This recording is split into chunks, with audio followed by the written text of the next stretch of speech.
Hello, good morning students. आज मैं आप लोग को टेंथ का फर्स्ट चैप्टर रियल नंबर्स के बारे में डिस्कस करने जा रहा हूँ। इसमें सबसे पहले जो है आपको ये जानना है से रियल नंबर्स होता क्या है। तो रियल नंबर्स जो है वो combination of rational and irrational number है। फिर इरेशनल नंबर को कितने पार्ट में डिस्ट्रीब्यूट किया जाता है, फिर इरेशनल नंबर को, ये सब आपने नाइन्थ में चैप्टर फर्स्ट में नंबर सिस्टम में डिस्कस किया होगा। मतलब टाइप्स ऑफ नंबर्स के बारे में ही इसमें उसी से रिलेटेड जो है पॉइंट को डिस्कस किया गया है। सबसे मेन इसमें जो कंफ्यूजिंग जो टर्म्स है वो है लेमा और एल्गोरिथम, जिसमें स्टूडेंट्स को बहुत कंफ्यूजन होता है से आखिर ये है क्या। तो आइए इसके बारे में हम लोग डिस्कस करते हैं। Lemma is a proven statement used for proving other statement. मतलब लेमा एक ऐसे स्टेटमेंट को कहते हैं जो पहले से ही प्रूफ किया गया हुआ है किसी अदर स्टेटमेंट को प्रूफ करने के लिए। मतलब जो साइंटिस्ट लोग हैं कुछ स्टेटमेंट को प्रूफ किए हुए हैं जिसके हेल्प से हम लोग अदर स्टेटमेंट को प्रूफ करते हैं, डेट इज कॉल्ड लेमा। ठीक है। और दूसरा है टॉपिक एल्गोरिथम। तो एल्गोरिथम क्या होता है? Algorithm it is a series of well defined step which helps to solve problem. मतलब एल्गोरिथम का मतलब हुआ it is a well defined step, मतलब कुछ ऐसे स्टेप को फॉलो करके हम किसी भी क्वेश्चन को सॉल्व करते हैं। जैसे किसी भी चीज़ को बनाने के लिए कुछ स्टेप को फॉलो किया जाता है। एज फॉर एग्जांपल, मान लो जैसे आपको चाय बनाने के लिए कह दिया जाए तो उसमें आप पहले कुछ स्टेप फॉलो करते हो। पहले दूध लेते हो, फिर चाय पत्ती लेते हो, फिर उसको बॉयल करते हो। इस तरह से फिर लास्टली आपको जो है चाय बन के रेडी हो जाता है। तो उसको उसको रेडी करने के लिए कुछ स्टेप को फॉलो किया गया है ना। तो इसमें भी आपको इस चैप्टर में भी लेमा का यूज करके, लेमा स्टेटमेंट का यूज करके और कुछ स्टेप को फॉलो करते हुए जो है क्वेश्चन को सॉल्व करना है। ओके। अब इसमें इस चैप्टर्स का ओवरव्यू क्या है? ओवरव्यू ऑफ दिस चैप्टर्स मतलब इस चैप्टर्स में मेनली क्या क्या टर्म्स को डिस्कस करना है। तो जैसे सबसे फर्स्ट है Euclid division algorithm. Euclid division algorithm होता क्या है तो आप ये जान लो से इसके बारे में आप लोग पहले से भी जान रहे हो, सिर्फ इसका नाम जो है वो चेंज हो गया है जिससे आप लोग को कन्फ्यूजन होता है। जैसे इसको हम लॉन्ग डिवीजन मेथड भी कहते हैं। लॉन्ग डिवीजन मेथड का मतलब इस, जैसे आप किसी भी नंबर्स को आपस में डिवाइड करते हो तो उसमें डिविडेंड, डिवाइजर, कोसेंट ये सब आता है। तो उसी को यहाँ पे एक मतलब नाम दे दिया गया जिसको यूक्लिड डिवीजन एल्गोरिथम कहा जाता है। उसके बारे में हम लोग को इसमें डिस्कस करना है। और दूसरा है फंडामेंटल थ्योरम ऑफ अर्थमेटिक्स। अब ये क्या है? तो फंडामेंटल थ्योरम ऑफ अर्थमेटिक्स का मतलब प्राइम फैक्टराइजेशन मेथड। मतलब किसी भी नंबर्स को जो हम फैक्टराइज करके जो निकालते हैं उस मेथड से इसमें क्वेश्चंस को डिस्कस करना है। तो इसी दोनों के बारे में हम लोग को इस चैप्टर में हम लोग पढ़ेंगे। हेलो। अब यूक्लिड, अब हमको ये जानना है से इस चैप्टर में किस किस टॉपिक को डिस्कस करना है। तो यूक्लिड डिवीजन एल्गोरिथम के माध्यम से हमको दो एप्लीकेशन, माने इस दो टाइप का क्वेश्चन जो है हमको फाइंड आउट करने के लिए कहा जाएगा।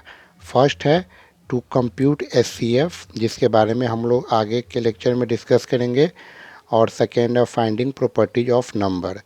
और फंडामेंटल थ्योरम ऑफ अर्थमेटिक के माध्यम से to prove irrationality of a number. मतलब जैसे कोई नंबर दिया हुआ रहेगा उसमें कौन सा नंबर इरेशनल है कौन सा रेशनल है ये प्रूफ करना होगा। या आपको ये बताना होगा to check if the decimal expansion is terminating और नॉन टर्मिनेटिंग। जैसे कुछ रेशनल नंबर को जब हम डेसिमल में चेंज करेंगे तो वो टर्मिनेटिंग होगा या नॉन टर्मिनेटिंग, इस माध्यम से इसको हमको मतलब इस कॉन्सेप्ट पे ये दो एप्लीकेशन के टाइप का क्वेश्चन मिलेगा और इस पे ये। अब हम लोग जानते हैं यूक्लिड डिवीजन लेमा क्या होता है। तो यूक्लिड डिवीजन लेमा के बारे में मैंने पहले भी कहा है, यह लॉन्ग डिवीजन मेथड को ही कहा जाता है। जैसे कि आप लोग जो है वो डिवाइड के बारे में पहले से ही जानते हैं। जैसे हम एक एग्जांपल से समझते हैं, 27 में अगर हम 4 से डिवाइड कर रहे हैं तो 4 6 24 और रिमाइंडर 3 आ गया। तो इसको जो है, जैसे इस डिवाइड को हम किस किस ढंग से लिख सकते हैं, तो जैसे 27 इक्वल टू 6 इंटू 4 प्लस 3, ये भी लिख सकते हैं। 27 इक्वल टू, जैसे ये जो कॉन्सेप्ट है dividend equal to divisor into quotient plus remainder, मैंने इस कॉन्सेप्ट के अकॉर्डिंग इसको हम 4 इंटू 5 प्लस 7 भी लिख सकते हैं और 27 इक्वल टू 4 इंटू 4 प्लस 11। क्या ये जो है ये तीनों कॉन्सेप्ट आपको सही लग रहा है? नहीं, इसमें है क्या, इससे एक कंक्लूजन निकलता है से जो रिमाइंडर होगा वह हमेशा डिवाइजर से स्मॉलर होगा। मतलब ये भी, ये जो है ये नहीं होगा और ये जो है, ये जो स्टेटमेंट है ये भी पॉसिबल नहीं होगा। ठीक है, तो इससे एक ये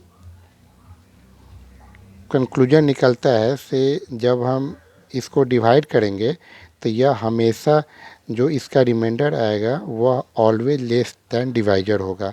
तो इसमें तो ये जो रिमाइंडर है वो डिवाइजर से ग्रेटर है, इसमें भी रिमाइंडर जो है वो डिवाइजर से ग्रेटर है, इसलिए सबसे मेन जो है ये कॉन्सेप्ट जो है इसमें फॉलो किया जाएगा। अब हम लोग इसी को किस ढंग से इसमें एडजस्ट किया गया उसके बारे में हम लोग देखेंगे। अब इसको हम लोग एक स्टेटमेंट के माध्यम से जानते हैं।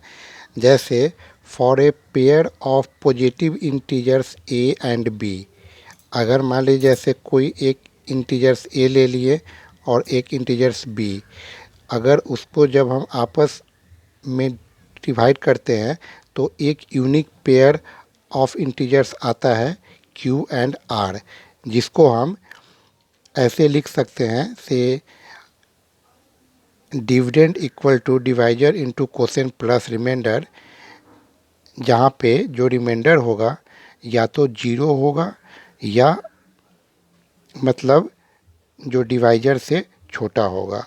ठीक है, तो इसी को हम क्या कहते हैं, यूक्लिड डिवीजन लेमा, या आप इसको ऐसे समझ सकते हैं डिवीजन मेथड से ये जैसे डिविडेंड हो गया, इसमें अगर हम बी से डिवाइड कर रहे हैं तो कुछ जो क्वोशिएंट क्यू आएगा और रिमाइंडर आर आएगा, तो यह जो रिमाइंडर है वह ऑलवेज इससे क्या होगा, छोटा होगा, या तो यहाँ जीरो होगा या इससे छोटा होगा। तो इसको हम एज ए स्टेटमेंट के रूप में लिख सकते हैं A equal to B Q plus are